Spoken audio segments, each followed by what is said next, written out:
The week my brother demanded $15 million from me, my mother set the table with the good china she'd bought on my credit card 11 years ago. She didn't remember that part. Brett got the seat at the head, the way he always had. I got the chair by the drafty storm door, the one with the latch that never caught right. My name had been on a house my parents swore they'd bought their son, for 11 years. Nobody at that table knew it yet, but the part that turned the whole night over was who had actually been holding that house up the whole time. My name is Georgia. I'm 34. I built a home care company out of one client and a used sedan. I drove down from Columbus that Sunday before Christmas, the same as every year. My mother, Carol, pulled a clove-studded ham out of the oven. Georgia, set the table with the good china. I remembered the store. I remembered the credit card I'd handed the clerk at 23 because my mother's was acting up and Brett needed the good stuff for his housewarming. I never got paid back. I never asked. When Brett wanted to go back to school at 26, my parents paid the tuition twice. When his truck got repossessed, my father paid the lot in cash so the neighbors wouldn't see. At 18, I'd asked my mother to co-sign a $400 apartment deposit. She'd looked at me over her coffee. Honey, we can only ever back one horse. She meant Brett. She always meant Brett. So I left at 18 with 2 duffel bags and a CNA certificate I'd paid for myself. My first client, Patricia Vance, 91, changed my life. Stop apologizing, she told me my first week. People treat you at the price you put on yourself. I started charging what my hours were worth. I started saying no. At 23, my parents drove up with a folder. We just need your name on it, my mother said. Brett had found a house, but 2 repossessions and a 6-week-old job meant no lender would touch him alone. I signed, not as a co-signer, but as a co-borrower. My name beside his on the note. I put $4,000 of my own savings into the down payment when the gift money fell through. You'll be taken off in a year or 2, they promised. The signature stayed for 11 years. I tried to get off the loan more times than I can count. The only way off was for Brett to refinance into his own name alone, and he never qualified. His income wasn't steady. His credit was a wreck. So I had a choice that wasn't a choice. If Brett defaulted, it would crater my own credit too, the credit I needed to build my company. So when he fell short, I quietly covered it. A few hundred here, 1,200 there. I logged every dollar in a notebook. Nurses chart everything. Meanwhile, Hearthstead Home Care grew from 1 aide to 90, 3 counties, a reputation for never dropping a client. A larger health group bought it for $25 million. I sat in a parking garage and called Patricia, not my mother. Good, she said. Now don't you dare let anyone make you feel small for it. I told almost no one. I paid off my own small mortgage. I called the bank one more time about Brett's loan. Same answer. I let it go, telling myself I'd deal with it in the new year. Then Ashley, Brett's wife, scrolled past a local business write-up with my face in the corner. 8-figure deal. She called my mother and read it aloud. The calls started within days. We never see you anymore, my mother said, sweet as the ham. By the 2nd week of December, the pretense was gone. Your brother's having a hard stretch, she said. You're in a position now. You don't need it. He does. I hired a lawyer. Aaron Webb's office sat above a bakery. I laid it all out. The signature, the down payment, the 11 years of quiet payments, the notebook. He leaned back. You are not a co-signer. You're a co-borrower. That's not nothing, Miss Palmer. That's ownership. In 11 years, he asked, has your brother's financial picture improved enough to qualify for that house alone? Today, without you? No, I said. He never could. That night, I pulled every record I had. Statements, payoff quotes, the full refinance history. Each refinance had pulled cash out for something. A boat, a business idea. The tuition my parents thought they'd paid outright had actually been rolled into the house. Every time, my name went along for the ride. Because you can't refinance a co-borrower's loan without the co-borrower. The house my parents bragged they'd bought their son outright was leveraged to the rafters. The only reason it hadn't collapsed was the daughter quietly covering the shortfalls. I found the original folder, page 4, my signature, Georgia Palmer, 23 years old, in blue ink, co-borrower, owner. I added up the notebook for the first time. $71,420. I called Aaron and told him to start building a lawsuit. For a few days, that's exactly where I was headed. Then, one morning in the shower, I caught myself rehearsing testimony out loud against a brother who wasn't in the room. A lawsuit would tie me to that family for another year, in a different building with worse lighting. I'd still be holding the house. I went to see Patricia. "Georgia," she asked, hands folded. "Do you want to win, or do you want to be free?" I started to say both. She held up one finger. "They're not the same thing. Winning keeps you in the ring. Free means you walk out." She sipped her tea. "Don't fight them for the house. Just stop holding it up and let the house tell them the truth you've been too kind to say." I drove home, and on that gray highway it clicked. I didn't need a courtroom. I just needed to stop being the floor. If I stopped covering shortfalls, the house would come due on its own. Brett couldn't refinance a loan.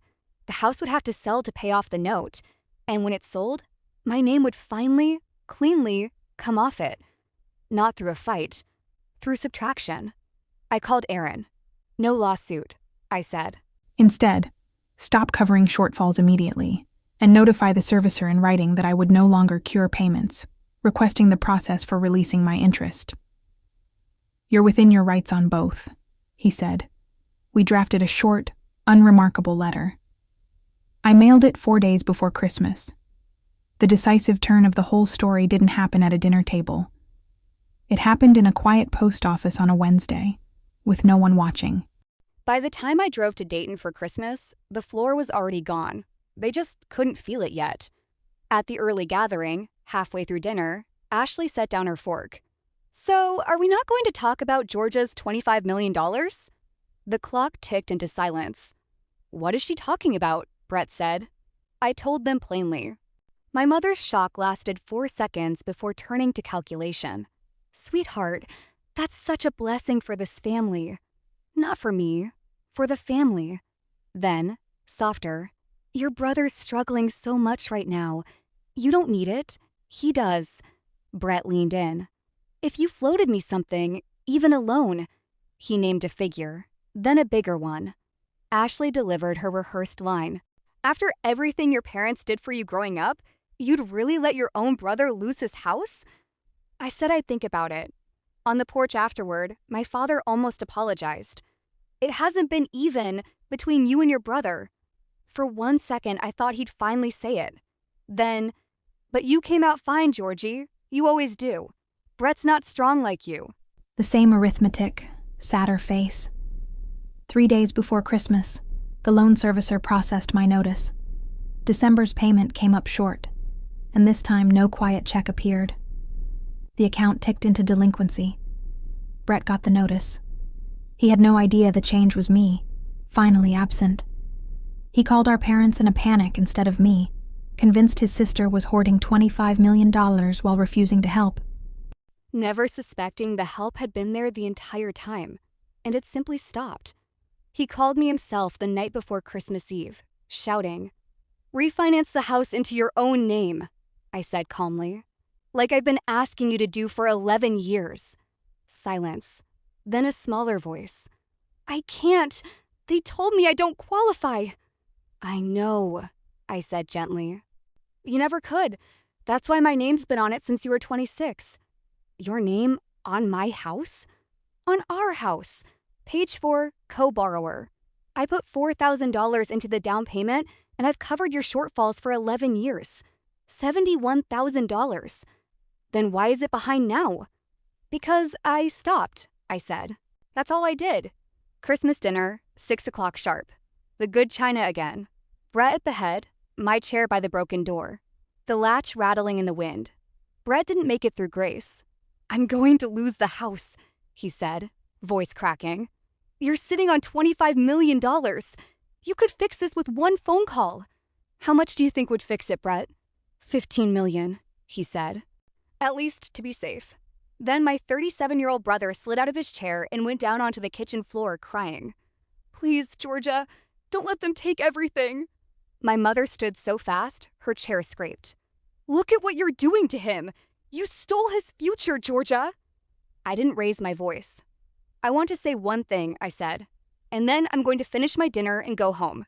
That house has had 2 names on the loan for 11 years, Brett's and mine. I'm not a co-signer. I'm a co-borrower. I own half of it. I put $4,000 of my own savings into the down payment when no bank would lend to Brett a loan. For 11 years, every time he came up short, I quietly covered it. $71,000. None of you knew. That's the only reason that house never went under. Ashley had gone pale. Last week, I stopped. That's all I did. I didn't sue anyone. I didn't take $1 from any of you. The only way my name comes off that loan now is if Brett refinances it into his own name, and we all know he can't. I looked at my brother on the floor. You didn't lose your future, Brett. You've been living on mine since you were 26. I just stopped lending it to you. Family money, my mother said, thin and shaking, comes home to family. You're right, I said, and let myself smile, small and tired. It's finally coming home. I picked up my fork. To me. You said you could only ever back one horse, Mom, I said quietly. You were right, but you spent 34 years staring at the wrong end of the stable. You never once noticed which one of us was actually carrying the whole barn. I stood up. I put on my coat. I'm not angry at any of you, I said from the doorway. I'm not going to sue. I've spent my whole life in this family's ring, and I'm finally walking out of it. Don't call me about money. I won't answer. I opened the storm door and let the wind catch it. For 34 years, I turned around to ease that latch shut. I didn't turn around this time. Brett couldn't refinance. By spring, with the window closed, the house sold to a young couple with a baby on the way. When it closed, my name came off the note. 11 years. Gone with a single line on a settlement statement. Ashley left Brett within the year. Brett rents now, learning the arithmetic the rest of us learned long ago. I took some of the money and started a CNA scholarship, named for Patricia Vance. She came to the first ceremony, 92 and fierce, gripped my hand when they read her name. There, she said. Now that's family money coming home. We laughed until we cried. My parents weren't there. For the first time, that absence didn't feel like a wound. It just felt like quiet. The good kind.